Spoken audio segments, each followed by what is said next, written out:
Zadnji dan oktobra je pri nas minil praznično. Ob dnevu reformacije je osrednje bogoslužje potekalo v Murski Soboti. V Prekmurju namreč živi večji del slovenskih evangeličanov. Praznik sicer nima le verskega pomena, saj je tesno povezan z nastankom prve slovenske knjige izpod peresa Primoža Trubarja.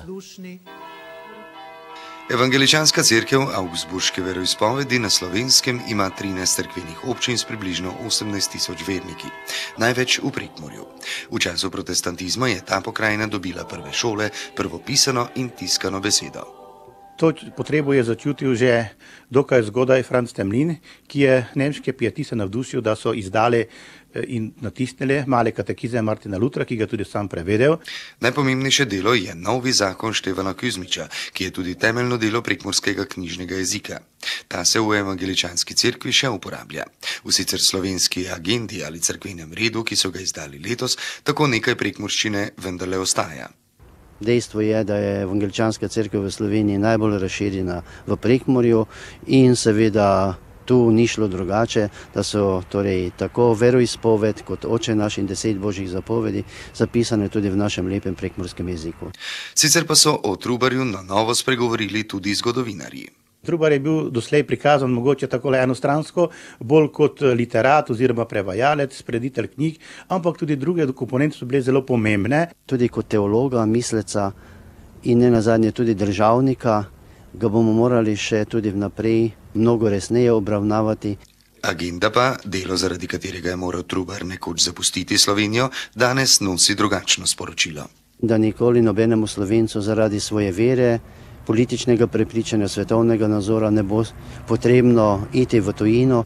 Obletnico Trubarjevega rojstva so posebej obeležili tudi v Prekmurju.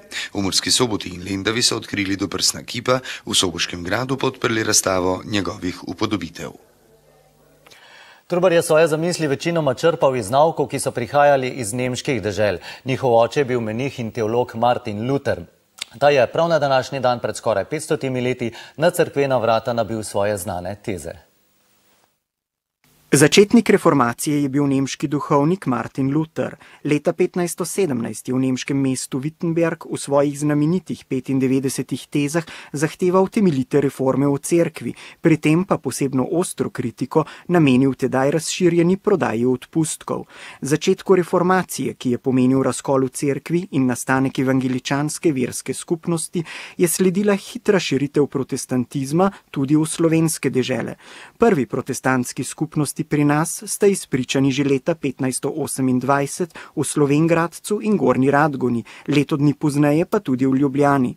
Danes v Sloveniji živi približno 20.000 evangeličanov, ki so naseljeni pretežno v Prekmurju. Da je leta 1992 dan reformacije pri nas postal tudi državni praznik, pa je predvsem povezano z velikimi zaslugami slovenskih protestantov pri izoblikovanju narodove identitete. Lutrova zamisel je bila, da naj vsak vernik bere svetopismo v svojem materinem jeziku in tako je protestantizem Slovencem prinesel prvo knjigo v materinščini in s tem postavil fundament za nastanek knjižnega jezika. Ta pomemben korak je bil dosežen s katekizmom, ki ga je leta 1550 izdal duhovnik Primož Trubar in mu dodal abecednik. Že leta 1584 pa je v domačem jeziku izšlo tudi svetopismo, ki ga je prevedel Jurij Dalmatin. Natiskano je bilo v 1500 izvodih in to v Lutrovem mestu Wittenberg.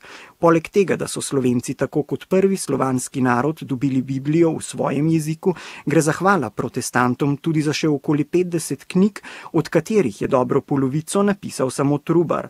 Pomembno pa je tudi delo Adama Bohoriča, ki je s slovnico Zimske urice določil slovnična pravila slovenskega jezika.